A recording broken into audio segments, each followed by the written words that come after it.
sudah tersangka. Udah itu ini kasusnya apa semuanya? Sama pasalnya, kronologisnya sedikit. Baik. Di berapa TKP orang komandan? Izin komandan, ini kasus apa yang paparkan hari ini? Kasus untuk rilis hari ini adalah perkara tindak pidana pencurian dengan kekerasan atau sebagaimana dimaksud dengan pasal 365. Tersangka yang bisa kita hadirkan sebanyak 13 orang. Selanjutnya untuk pasal yang diterapkan adalah pasal 365 ayat 2 ke 1E dan 2E KUHP. Terhadap Ada dari 13 tersangka yang kita hadirkan di hadapan rekan-rekan itu ada tiga dari masih di bawah umur atau masih pelajar. sama pasal terhadap 13 tersangka ini. Untuk sementara kita terapkan sama. Semuanya warga Binjai, Pak? Kalau untuk alamat yang sudah didata oleh Satreskrim Polres Binjai, alamat ada beberapa dari Deli Serdang dan Sunggal, kebanyakan dari Deli Serdang dan bercampur dengan orang Binjai. Untuk motifnya sendiri? Motif sendiri, silakan. Jadi mohon izin Pak Wakapolres yang kami hormati. Jadi mungkin sedikit kami lanjutkan yang telah diterangkan oleh Pak Wakapolres dengan sangat jelas.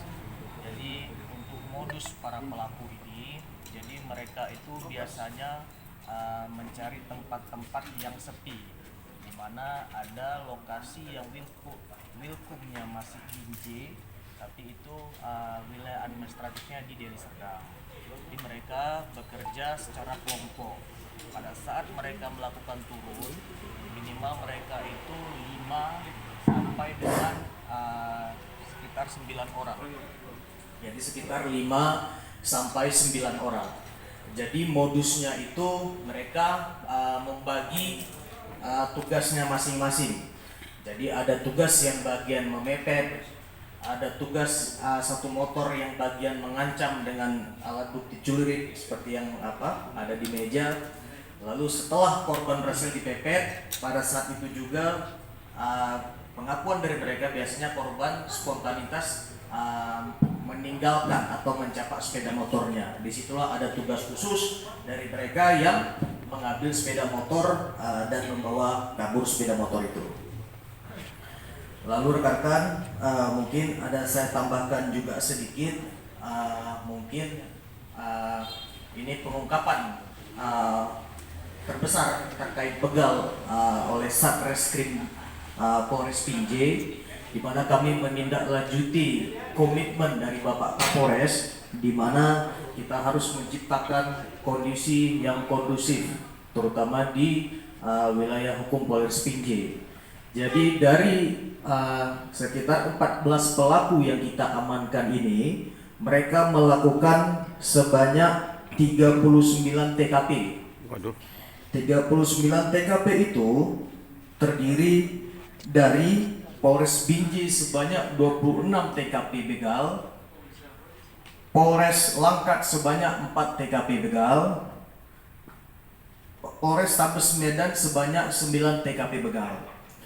Dari sekian belas orang yang ada di sini, ini semuanya kita tahan di Polres Binjai karena mereka ada melakukan tindak pidana di Wilkum Binjai. Tapi ada sebagian orang, 2 orang, kita limpahkan ke Polda Sumut karena mereka tidak melakukan tindak pidana itu di Wilkum Binjai.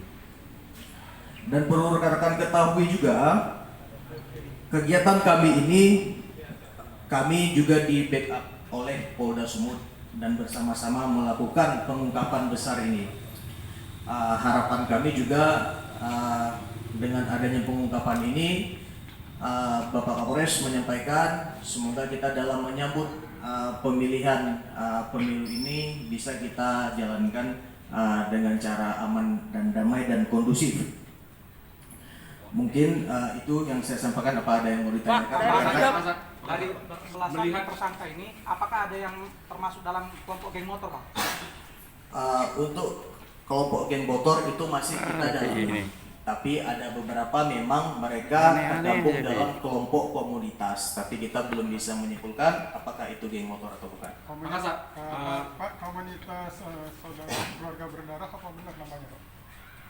Kalau itu ada sebagian juga yang tergabung di situ, tapi sampai saat ini itu Tadi kita buat dapatkan kelompok. pimpinan di sini, Pak.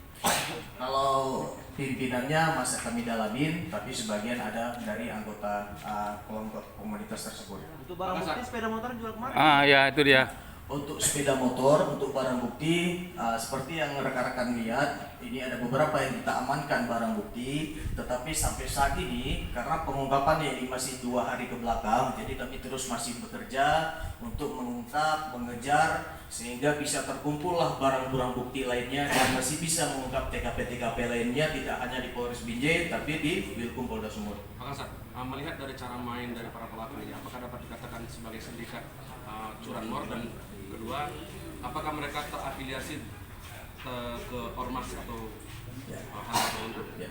Kalau apakah ditanya ini sindikat, mungkin berdasarkan jumlah TKP dan jumlah mereka dalam melakukan kejahatan ini sifatnya masif atau besar, mungkin bisa kita anggap mereka adalah kelompok begal, ya, yang terdiri dari bermacam-macam tempat domisili tinggal di kabupaten kota di Sumatera Utara ini. Ada yang dari Binjai, ada yang dari Langkat, ada yang dari Deli Serdang, ada yang dari Kota Medan, bahkan sebagainya. Tapi terkait ormas, sampai sejauh ini kami belum bisa memfaktakan itu. Dari ke-39 TKP, apakah ada korban dari para pelaku ini yang mengalami luka atau meninggal dunia? Untuk sejauh ini, berdasarkan LP-LP yang berhasil kami himpun, sejauh ini tidak ada korban yang mengalami luka parah dan tidak ada korban yang mengalami atau mengakibatkan meninggal dunia. Pak Kasat, terakhir Pak, ini secara garis besar aja ada berapa LP Pak yang masuk ke Polres Binjai sendiri Pak? Sejauh ini kami berhasil menghimpun LP-LP yang ada di jajaran Polsek dan Polres itu sekitar 20-an. Untuk itu kami juga masih terus mencari LP-LP yang ada di Polsek tahun 2023, terutama di tahun 2023 berdasarkan pengakuan mereka, agar kami himpun LP-nya, lalu nanti kami berkas semua LP yang ada di situ, lalu nanti kami akan koordinasi dengan jaksa berdasarkan jumlah atau LP yang mereka buat. Nanti kami akan lanjut, dan untuk rekan-rekan media, kami harap bantu kami untuk pengawasan dalam mengawal kasus ini. Terkait dengan perkara ini Pak, apa yang ingin disampaikan kepada masyarakat Kota Binjai dan calon-calon pelaku lain Pak? Ya. Untuk masyarakat Kota Binjai, kami harapkan kami sangat fokus, terutama kami juga dapat masukan dari rekan-rekan media sendiri, dari masyarakat terkait keresahan dalam penggunaan sepeda motor atau dalam penggunaan jalan, terutama di malam hari. Inilah bentuk satu komitmen Kapolres beserta jajaran Polres Binjai untuk menciptakan situasi Kamtibmas yang aman, kondusif, dan sebagainya.